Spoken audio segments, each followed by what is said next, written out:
Hi, and welcome back to Year 13 Expo. I'm Sophie from Year 13. I'm delighted to be joined today by David and Savanna Oates from ECU. Today, we'll be discussing how to become world ready at ECU. David is the Future Students Engagement Coordinator at ECU, and he's been with them for over 10 years, which is amazing. We've also got Savanna, who is a current student at ECU. She's studying a Bachelor of Psychology and a Bachelor of Commerce double degree. Welcome, guys. Thanks for joining me. No, thank you. Thanks for having us. Yeah, thanks for having us. No problem. I'd love to start off, David, with understanding what courses are available at Edith Cowan University. Sure. Well, where do we start? How long do we have here? Well, we actually have over 350 courses at the university. So we have 8 schools, which is arts and humanities, engineering, science, which has kind of 2 faces to it. So it has more of the environmental sciences, but also the cybersecurity types of sciences as well.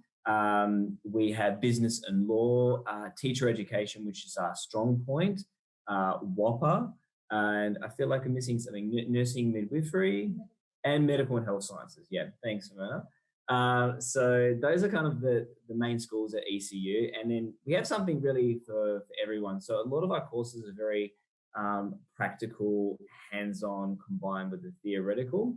But as you can probably get a feel with the types of schools that we offer, they're really into more of the things they've got to lead people into a certain career. So whether you want to become a nurse or want to be an exercise sports scientist or want to be a teacher. So they have kind of real concrete outcomes at the end of it. But yeah, it's very varied, and those are kind of our strength areas. Fabulous. Sounds like there's a real range, to be honest. Yeah, it's great. Nice. Could you talk me through some of the cool facilities you have at ECU? I know it's a real focus that you have students on campus, and it's currently real face-to-face learning. Yeah. I think for us, because a lot of people, having done this for 10 years, a lot of people ask us, what's the difference between like yourselves and other universities? And the flavor that you'll get from ECU is that the facilities are very modern.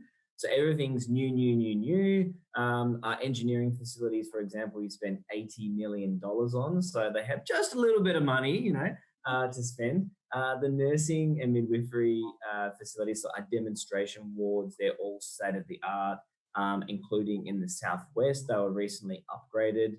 And that's also like our arts and humanities. So about 3 or 4 years ago, they spent about $4 million upgrading all the broadcasting suites. So if someone studies broadcasting on film and video, they get state-of-the-art facilities up to industry level. And the same in engineering, like whatever's out there at the moment in terms of the best technology, we usually get our hands on it. Exercise sports science is another great area. Business and law, we have Bloomberg suite. So that's like for the stock market. So students get trained in how to monitor the stock market and track things, and also our media suite. So across all the different schools, the flavor that you'll get is it's very modern, and we're really on top of that. We're like, okay, what's the best thing out there? Let's go and get it, because we are very focused on the students. For us, it all comes down to the student experience. So whatever we can kind of improve and upgrade, we will. And there's also some really cool things, like we have sleeping pods in our library. So students, and I've seen a lot of students, having a bit of a snooze in between, study. And sometimes I feel like that, to be honest with you. But we have some sleeping pods in the library and, engineering building too. Amazing. I think I really would have benefited from a sleeping pod. The mind needs sleep to really learn. So that's right. It's all in the science. Nothing wrong with a siesta. I love that. Well, you've talked about new. There's also a new city campus I've heard about. Could you maybe go through that for students who haven't perhaps seen that? Yeah, great segue. So, well, the city campus is really, really exciting for us. So we're hoping that it's going to be built by 2025. And we're going to spend approximately $395 million on those facilities. So if anyone knows a little bit about Perth, we don't really have a city campus out of the WA universities. There's kind of like buildings here and there, but not like a facility where we house a lot of our schools. So it's going to be an amazing thing. And we're going to be moving from the Mount Lawley campus. That's a kind of more of a central based location. So we have three campuses: Joondalup, Mount Lawley, and Bunbury in the southwest. Joondalup is about 25 minutes north. Mount Lawley is about 7 minutes north of the CBD. And then we have Southwest, which is 2.5 hours. And the Mount Lawley campus, pretty much everything is going to be moved from there to the city. So Arts and Humanities, WAPA, which is the Western Australian Academy of Performing Arts, some of the teacher education. Teacher education is probably one of our strongest areas. That's across all the campuses, but that's going to be going there as well. Business and law, Kurunjikul Kattajin, which is our Aboriginal Learning Centre, and security. So like the cyber security stuff that I was just mentioning, that's a really big area for us too. So it's so exciting for not only for us, but also Perth, the Perth population in general. This is going to really revitalise the city centre. It's right on top of the bus port in Perth, in Yagan Square, if anyone's familiar with that. And because of WAPA, because of its international prestige and reputation, they have shows on all throughout the year. And it does attract a bit of, quite a bit of interest from the public already, but it's just got to really bring that next level revitalization where people, the general public, can go and see a show anytime they want, dine, have drinks afterwards. It's really, really exciting. And, there may be some people out there that might not go and study at the city campus, but what we like to tell people is that it's good to be a part of a university that's vision focused, it's thinking about the future, there's momentum there, and we're always trying to move forward. And me personally, that's a kind of university that I want to be a part of, I want to be working for, and hopefully that people would like to be studying at as well. So yeah, that's the city campus in a nutshell. We'll have to check it out. It sounds really exciting. I'd love to ask you, David, about some pathway options students have to get into ECU. So not everyone has to go down the traditional path. What would you let our audience know? Yeah, definitely. We always say to people that ATAR is the most direct and the quickest pathway into university, definitely. However, it's not the only pathway to university, and that's really a key message for people. So if you can do ATAR, if you are doing ATAR, great, keep on that path. If not, then there are ways to get around it. I personally got in with an alternative pathway, and in an era which wasn't very popular to do alternative pathways. And it's completely fine. I think for us personally, as long as you get to your goal, as long as you get to where you kind of envision for yourself, that's the main thing. So for our high school students and our mature age students as well, we have what's called the University Preparation Course, or Uni Prep, which is a free online, bridging course. It's technically an enabling course, we have to call it. It's free for Australian citizens, permanent residents. It's designed to get you into a bachelor degree. So for a high school student, they need to finish year 12 in Western Australia. You have to complete your WACE, your Western Australian Certificate of Education. There'll be equivalents for that in the other states. That's pretty much what you need for the uni prep. We always say to people, if you're thinking about TAFE as well, that's also a really great option. So doing a certificate for and or a diploma, that's also really good, because diplomas can even give you credit for related areas. So if I want to go and do, a Bachelor of Commerce, and I go and do a diploma of business at a TAFE or another registered training organisation, actually, then it may give you a year off one of our courses. So that's a really good option too. And the third way, this is for those that are what we consider non-school leavers. So those that are 6 months after year 12, then they, there is that option for them as well. But after the age of 20, then they can also sit the STAT, which is like a one-off test, a multiple choice component, and then an English written component as well. So those are the main pathways in. And the other pathway connected to the certificate fours and diploma is Edith Cowan College. So that's our closest partner in terms of alternative pathways into the university, where students can do certificate for diploma, advanced diplomas, things like that, and give some credit as well. So yeah, there's lots of different ways. The best way is to to speak to the university, tailored information for your situation. Awesome. Sounds like that's the next step for students thinking about how to alternative pathways into university, especially ECU. I'd love to Definitely. ask as well, what advice would you give to students thinking about starting at university or considering starting a degree, and in particular at ECU? Yeah, I think a lot of students get very anxious about the future, and they get very anxious if I'm making the right decision. I think we all struggle with that to some degree. And what you just really need to do at the moment is just make decisions based on what you've got in your hands. So, like, okay, I'm good at maths and sciences. That definitely wasn't me. And I'm not really good at English, or the other kind of humanities subjects don't really interest me. And it's a time in your life where you just got to start making decisions based on what you know or what you've got in your hands at the moment. And the biggest message of all is that if you do decide to change your mind, it's okay.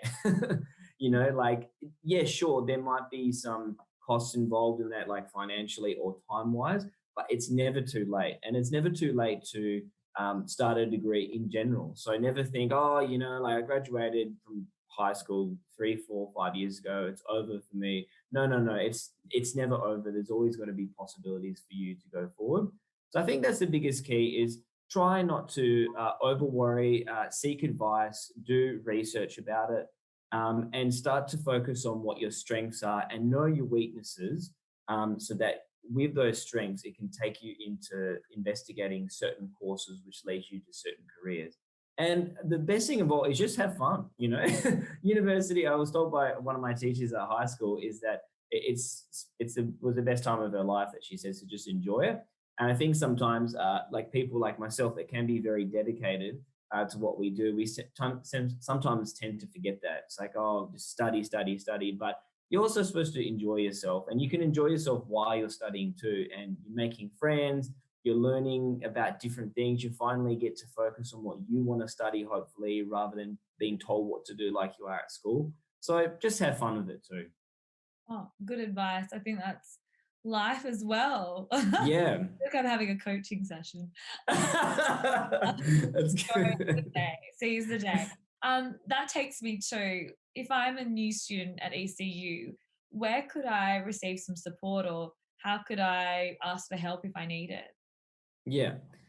So we have all the different types of support facilities that a lot of universities offer. So the first thing I want to mention is that we all struggle to some degree with things like essay writing and referencing, and not reading a whole textbook because you think that you need to, but just reading, critical reading what you need to for the assignments and for the exams. So I would definitely encourage students to take advantage of academic skills centers that we have, or learning advisors, and they can help you with whatever you're still struggling with, whether it be like English, the referencing, whatever. Career advice, so like I was talking about with those people before, they have these kind of crises, like existential crises, like what am I doing with my life? And is the course that I'm doing actually what I really want to do? Then maybe consider speaking to a career advisor. And so we have a free career service that you can use when you do become an ECU student, all the way through in, like, even after you graduate. If you've graduated, you can still come back to us for free career support. Related to that is like leadership and volunteering. So build your resume, take advantage of as many volunteering and internship possibilities as you can, even outside of your course structure. And we have medical services. We have counselors on campus. There's, cafes, dentists, all that kind of thing that we offer. There's also the student success team and student life, which focus on like the student experience. So we have the student hub as well. If you go in anytime you like to ask about, certain issues that you're having with the course or academics. So the biggest message of all is that there's lots and lots of support out there, but it is an independent learning environment. So you have to kind of reach out and take it, type of thing. So it's just a matter of somebody's taking that step. And another thing to flag is that if somebody does have a certain, disability or a learning difficulty, we actually have a diversity equity service. So if somebody for example, has dyslexia, and they're really concerned about how that need can be catered when they do come to us. You can book an appointment to speak to someone even before you start. If you are serious about coming to ECU, to start how we can tailor that need for you. So yeah, that's pretty much all the support services, I think, in a nutshell. And as well, the academics. The academics are really, we're known for our teaching quality. So we've had 5 stars for teaching quality for 14 years in a row. And the reason why is because the academics are very down to earth, are very personable, and are still connected to the industry today. So apart from all those support services, you can go up to your lecturer and go, hey, I'm struggling with this, please help me. And they'll be glad to. Oh, amazing. I think so needed, especially when you're making that transition out of school. Oh, definitely. Yeah. That's right. Good. So if I was a Year 12 student this year, is there a way to apply early to ECU? Yeah. So we actually have early offers on at the moment. So this is not for all of our courses. So I'd strongly encourage people to go on our website to check which courses they can't apply for early offers.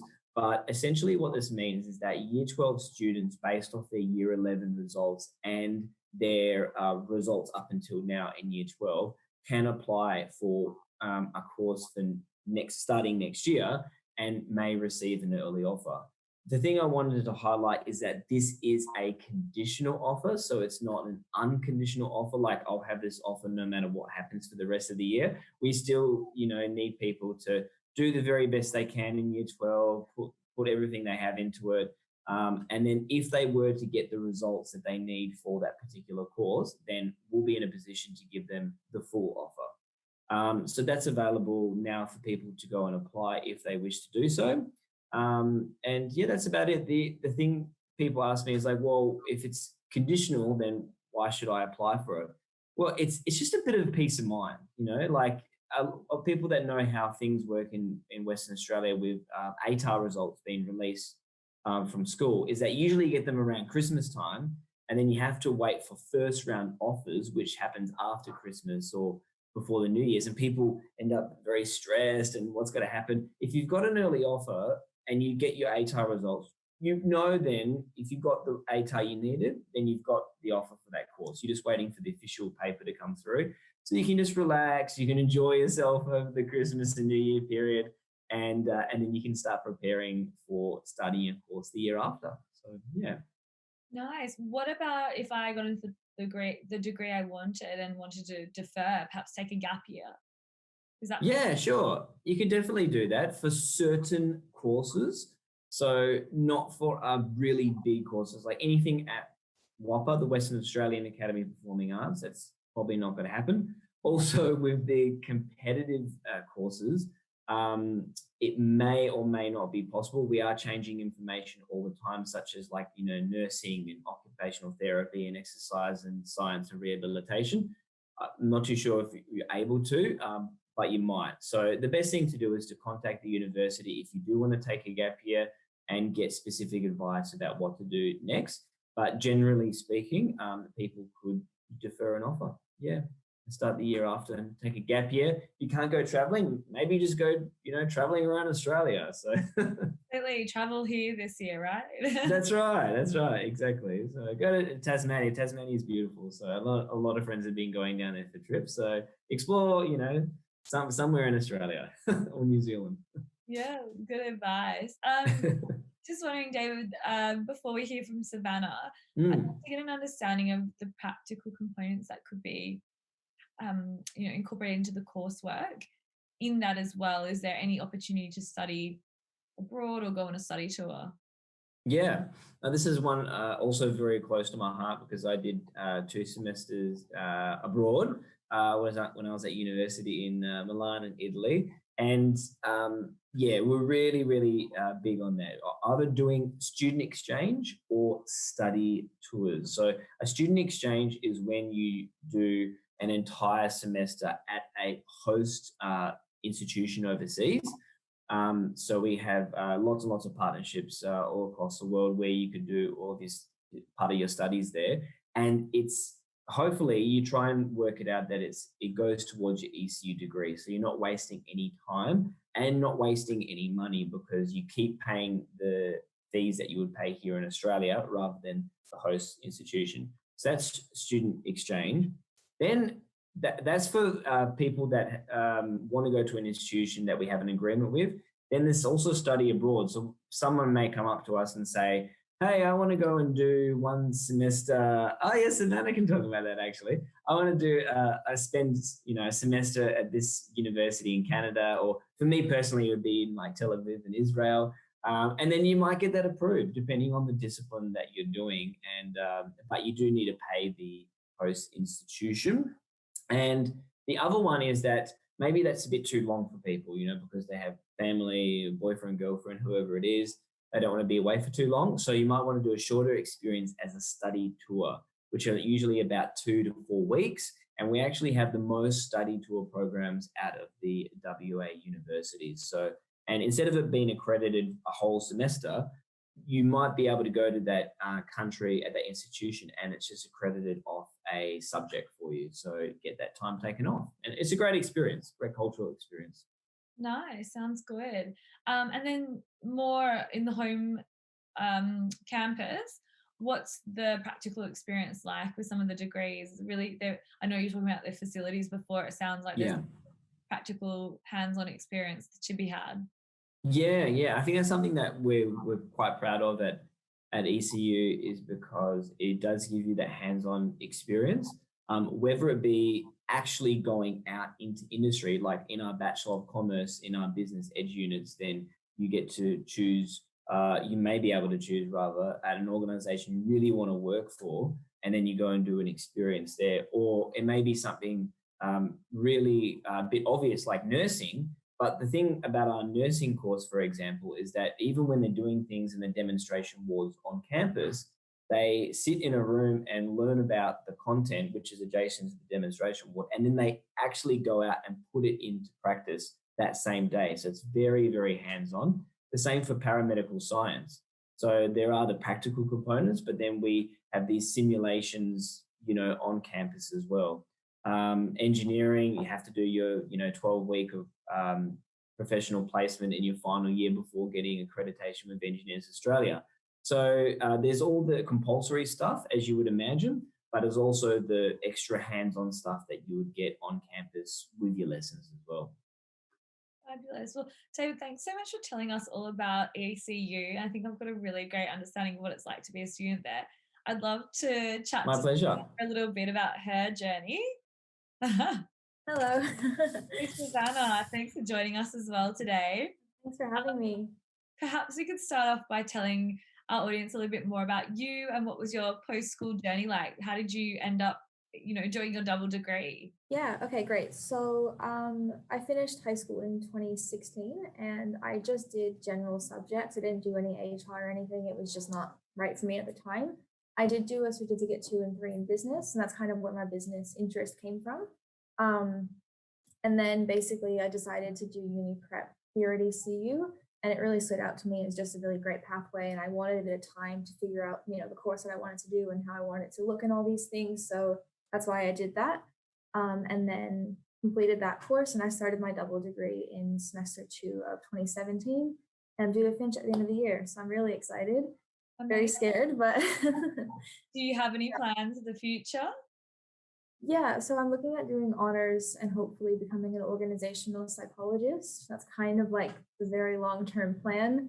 I might work in HR and do a few things kind of before then, but that's the goal. Fabulous, exciting goal, a really needed function in many companies. Yeah. Perhaps you could tell our audience, what does a day in the life of your course look like? And they're both kind of at different ends of the spectrum, business or commerce and psychology. Yeah. So within my commerce degree, my major is human resource management. And so that's it's quite different, I guess. It's very practical, whereas the psychology, it's a bit more kind of open-ended and a bit more dynamic, I guess, and learning about different people and how they work and things like that. A day in my life, it's hard to tell, I guess, because every day is different. I do have different classes and stuff. I normally like to go to the gym before I go to class. Then I'll come to the library, use the sleep pods if I've had a really early morning. And then I'll, just kind of work through there. And then I'll go to my class. I normally like to relax in the afternoons. But during the class, normally we'll do like kind of a 2-hour lecture and then a 1-hour tutorial where you break up into kind of smaller groups and you discuss, your assignments, or you'll discuss the lecture content for that week or whatever the case may be. And it's quite collaborative, so I really do enjoy that. Nice. A good picture of the day in your life. What's your favorite part about being an ECU student? I think David kind of did hit the nail on the head when he mentioned the lecturers are just so fantastic, because I think that is one of my favorite things. Like I just said, I find the lectures very collaborative, and I actually know my lecturers quite well. Obviously, as time goes on, you build those relationships, and in your first year, it can be quite scary. But if you just speak to the lecturers and email them and communicate, you actually have a really good connection with them. And I've genuinely never had an issue with lecturers like not replying to me or anything like that. Like they actually reply very quickly. It's astounding. And yeah, I think that's probably my favorite part, because I just feel very connected with both my peers and with the lecturers. Lovely. I mean, that's so important, right? Feeling that support from your... Yeah. What do you enjoy most about the subject areas that you're studying? The subject areas, I think, like you said, they're both quite diverse. And a lot of people ask, well, why do I study these two things together? It is a set double degree, so they've obviously recognized that it's important. But I think the business side is super interesting, because you can kind of see everything from quite like an analytical sort of lens, because you can see how different companies work and see how business choices out in the real world are made. And I kind of like that aspect a lot. And then the same as psychology, really, I can see why people choose to do what they do and their behaviors and their motivations and stuff. And it's quite interesting. And then like kind of combining them together is super great, because I can really tell about like what people are thinking and how it all kind of comes together and why business choices are made the way they are. And I think that's really fascinating. Yeah, nice. I think off the back of that, do you have advice for students thinking about studying in your subject areas or studying at ECU in general? Yeah, I would say definitely with ECU, like I said before, just kind of making sure that you are just putting yourself out there. There's so much support. It is just something that obviously if you don't look for it, it's not going to just kind of fall into your lap. You do have to search for it, but it's not difficult to find. You just got to put yourself out there, and just engage. Really, that's probably like the main thing to tell anyone at university, is just to engage and just to do all that you can. When it comes to psychology, one thing people don't really know is that it's quite statistical. There's a lot of maths and a lot of stats, not to scare anyone off, but it's something that's and there is help for it. Like I did struggle at first, but I got it in the end. But yeah, psychology is not all just kind of theories. It is, but it's also quite statistical. So I guess keep that in mind if someone's looking at psychology. With business, it's something that there's presentation, so you've got to be quite kind of outgoing and being able to speak to large groups of people and have that sort of confidence. But they're both great study areas. I'd recommend it to anybody. And they're very flexible too. You can do them both entirely online. So it's a really, really good option. Awesome. Savanna and David, thank you so much for speaking through what it's like to be an ECU student and what we can expect if, we were to enroll in such a cool, new, innovative university that seems to really care about its students. We are cool. Yeah. Why would you want to go anywhere else? Come on, people. Time to go back to uni. Definitely the best place to be. Love that. Well, thank you both so much. I'd love to thank ECU for being a part of the Year 13 ecosystem. And you guys, the audience can check ECU out on site and lodge an inquiry if they like. Thanks so much. Perfect. Thanks a lot, guys. See ya.